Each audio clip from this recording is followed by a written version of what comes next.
Bismillahirrahmanirrahim. Assalamualaikum warahmatullahi wabarakatuh. Saya Rudi, guru mata pelajaran pendidikan agama Islam di SMK Negeri 1 Sindang, Indramayu.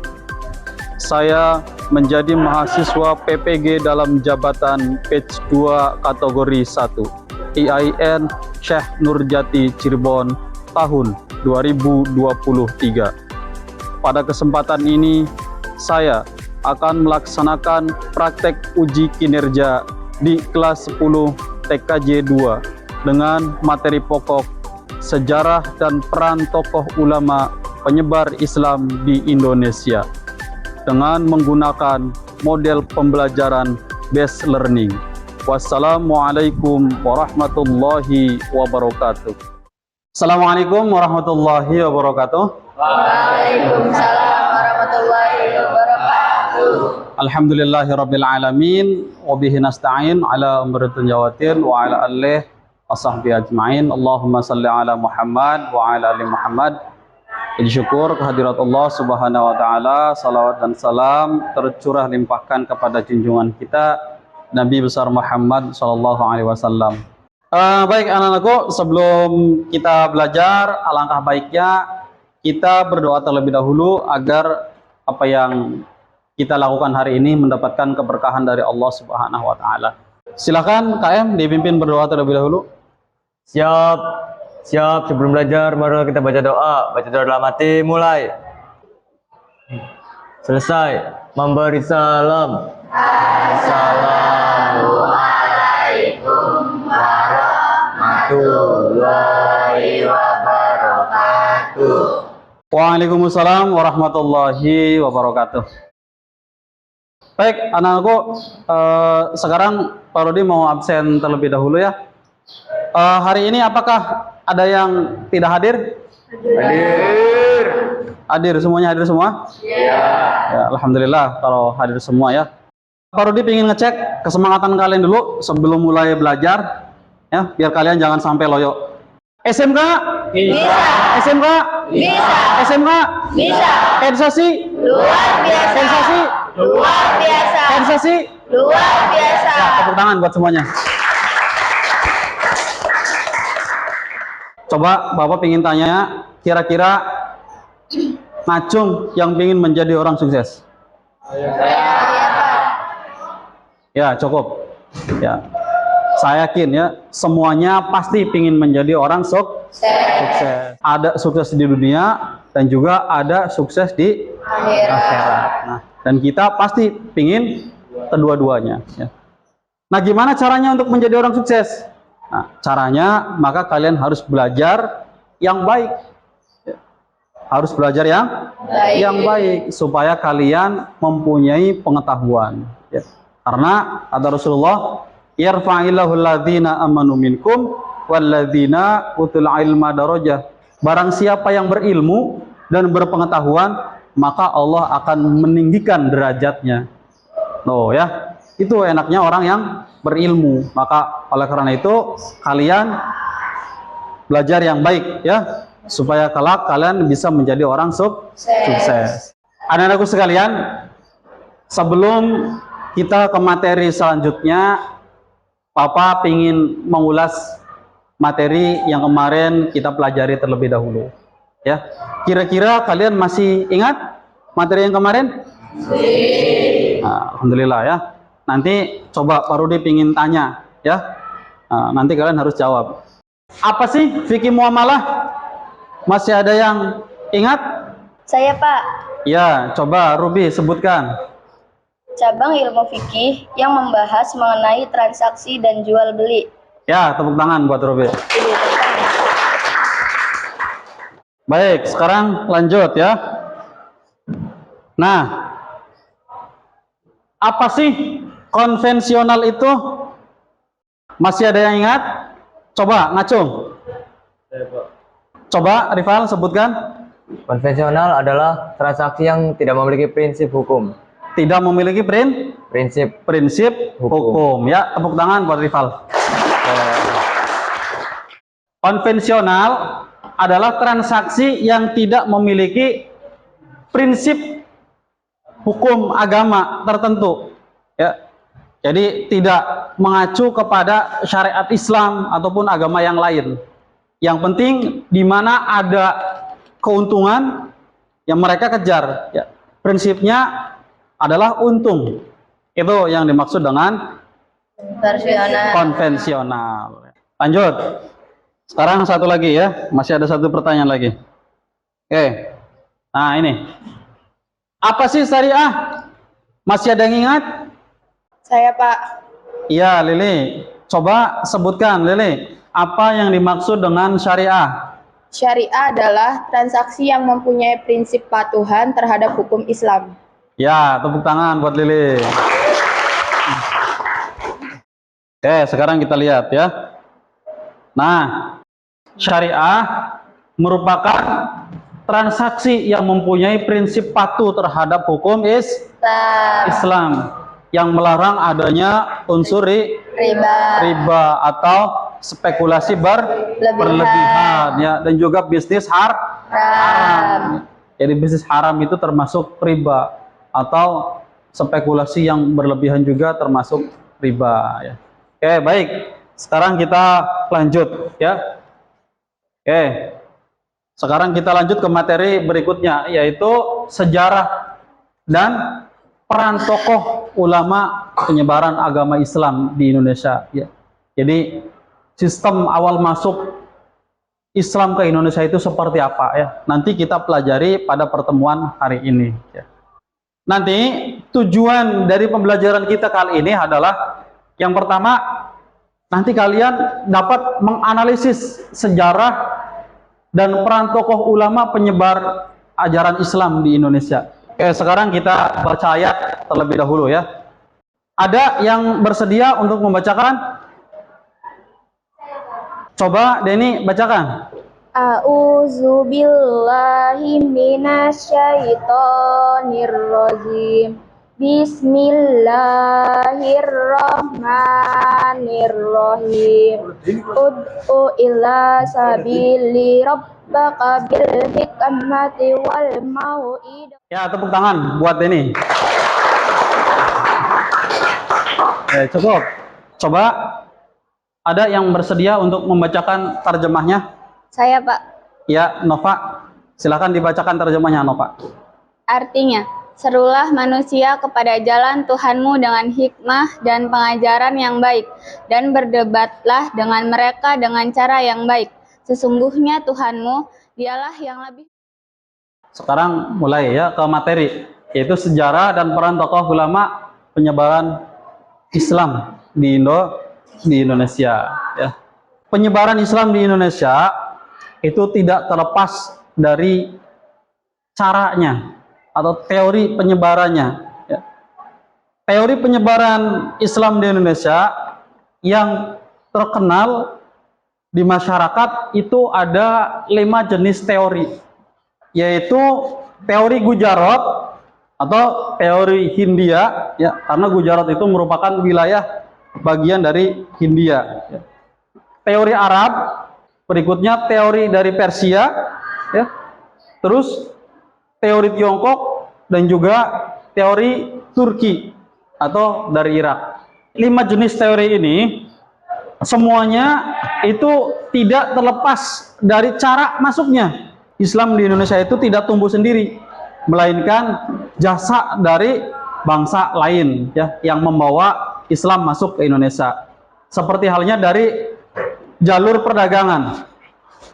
Kalau kita mengambil dari teori Persia atau teori Gujarat, orang Gujarat masuk ke Indonesia dengan tujuan berdagang. Karena saking lamanya perjalanan di laut, karena pada masa itu belum ada pesawat, ya, masih menggunakan perahu, ya. Berbulan-bulan di perahu, ya. Kemudian nyampailah di Indonesia. Nah, berdaganglah produk-produk mereka, dan seringnya terjadi transaksi antara orang Gujarat dengan orang Indonesia, ya. Kemudian lama-lama dilihat dari cara berdagangnya, ya, cara kejujurannya, cara santunnya, akhirnya tertarik orang kita, ya, bangsa Indonesia. oh ternyata yang dianut adalah ajaran agama Islam. Sehingga ikutlah dengan keyakinan mereka, yaitu menganut ajaran agama Islam.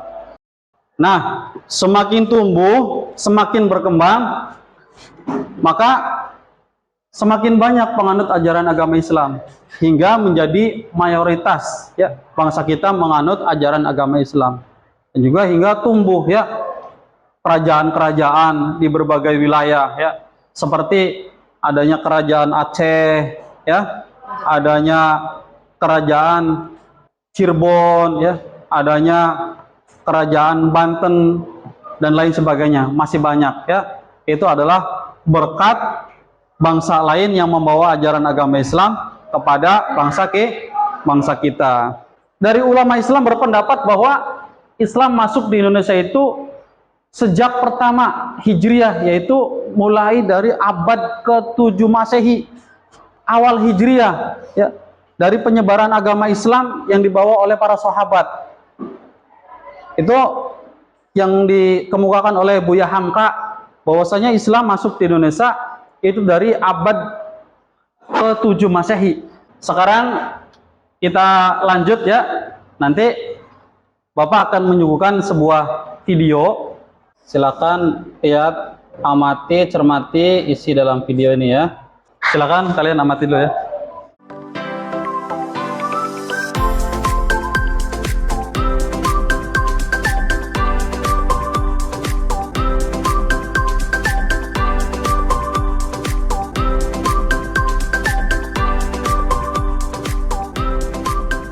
Oke, mungkin itu isi videonya ya. Tugas berikutnya yaitu tugas kalian dibagi menjadi 5 kelompok. Yang laki-laki ini dibagi menjadi 2 kelompok, perempuan mangga silakan dibagi menjadi 3 kelompok ya. Sok, silakan dibagi menjadi 5 kelompok ya. Sok, laksanakan. Semuanya perhatikan dulu ke depan. Ini nanti tugas kalian ya bersama kelompok kalian yaitu membuat peta konsep ya, dan juga mencari argumen, bukti atau alasan teori perkembangan Islam di Indonesia. Bapak punya lembaran kerjanya ya, punya lembar kerjanya. Nanti silakan kalian tinggal ngisi saja baik peta konsep maupun teori-teori di sini ya. Silakan kalian bersama kelompok kalian membuat peta konsepnya, juga mencari argumen, bukti atau alasan kenapa teori tersebut berlaku.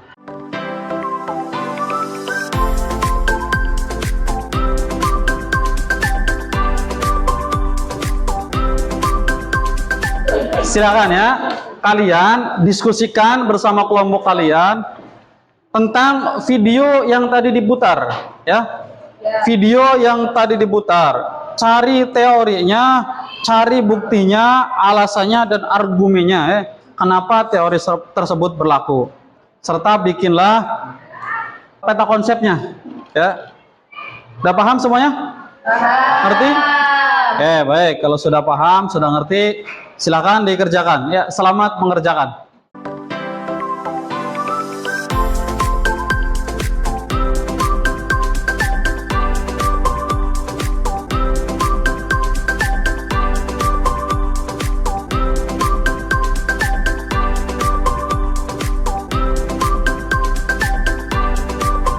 Oke, semuanya sudah? Sudah semua ya? Ya, sudah. Ar-Rahman sudah? Ar-Rahim? Al-Malik? Sudah. Al-Qudus? Sudah. As-Salam? Sudah semua ya. Kalau sudah semua, oke, sekarang saatnya kita presentasi ya. Kalau sudah, kita presentasi dari hasil apa yang kalian diskusikan bersama kelompok kalian. Oke, sekarang coba dari kelompok Ar-Rahman terlebih dahulu ya. Ya. Silakan untuk ketua kelompoknya Ar-Rahman agar maju ya mempresentasikan hasil diskusinya. Nanti dari kelompok lain bisa untuk menanggapi apa yang disampaikan dari kelompok Ar-Rahman ya. Boleh. Maka silakan maju kelompok Ar-Rahman. Assalamualaikum warahmatullahi wabarakatuh. Kami dari kelompok Ar-Rahman ingin membacakan hasil diskusi kami. Teori Turki. Teori perkembangan ini dikemukakan oleh Martin von Bruinesan. Menurutnya, orang Indonesia menerima ajaran Islam dari orang-orang Kurdi dan Turki, selain dari orang Arab dan Tiongkok. Alasannya antara lain sebagai berikut. 1. Ulama Kurdi banyak yang berperan aktif dalam dakwah Islam di Indonesia. 2. Beberapa kitab karangan ulama Kurdi menjadi rujukan yang berpengaruh luas. Contohnya,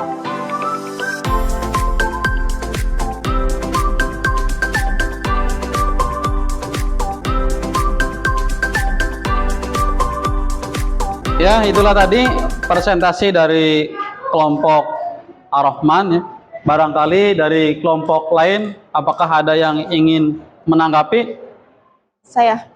Ya, dari kelompok 3, Dinda ya. Apa yang mau ditanyakan? Kapan teori Turki masuk ke Indonesia? Silakan untuk kelompok Ar-Rahman ditanggapi. teori Turki dikemukakan pada abad ke-7, sama halnya dengan teori Arab. Ya, tepuk tangan buat kelompok Ar-Rahman. Ya.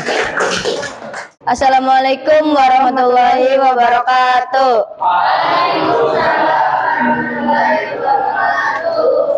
Kami dari kelompok 3 Al-Malik. Al-Malik ingin mempresentasikan tentang teori Cina.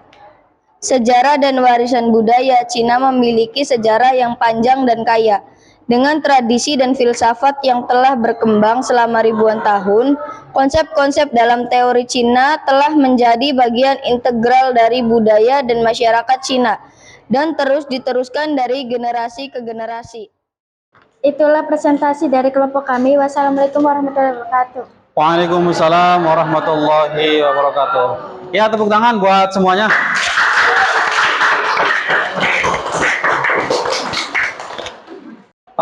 Sangat luar biasa presentasinya ya. Terima kasih semuanya. Selanjutnya yaitu asesmen ya. Pak Rudi punya lembar asesmen, punya lembar penilaian. Nanti silahkan kalian kerjakan secara individu dari materi yang tadi kalian pelajari ya, sebagai tolak ukur kalian dalam memahami materi yang tadi kalian pelajari.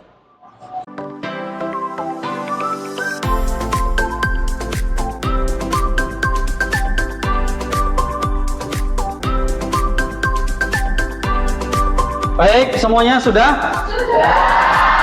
Ya, kalau sudah, silakan dikumpulkan di depan.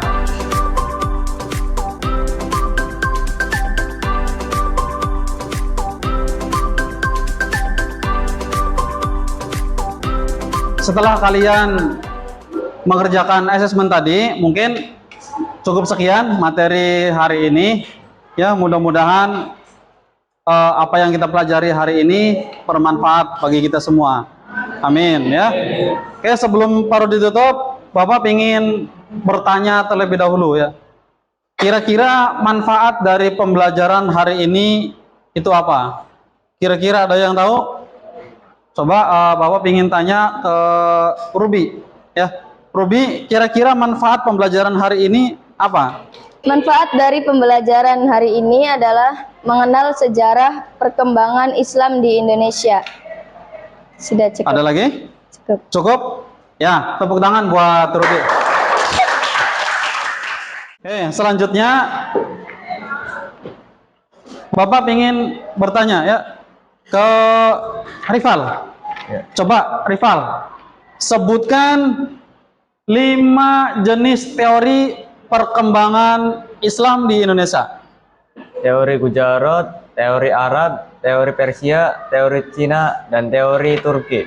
Ya, tepuk tangan buat Rival. Berikutnya, sebutkan 4 jalur perkembangan Islam di Indonesia. Ada yang tahu? Saya, Pak. Ya, Nova. Coba Nova sebutkan. Kira-kira melalui jalur apa saja?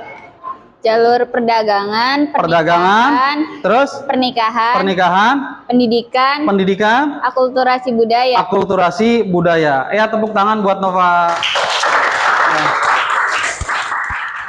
Baik, anak-anakku, kira-kira kesimpulan pembelajaran kita kali ini itu apa? Kira-kira ada yang dapat menyimpulkan? Ada? Nggak ada? Baik, kalau nggak ada ya.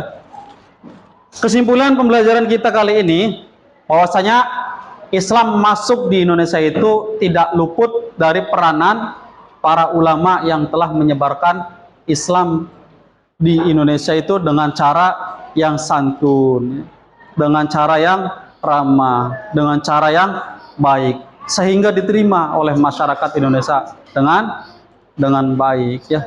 Baik melalui perdagangan, pernikahan, melalui pendidikan, akulturasi budaya ya. Semua lakukan ya dengan cara yang baik, akhirnya mudah diterima oleh bangsa Indonesia.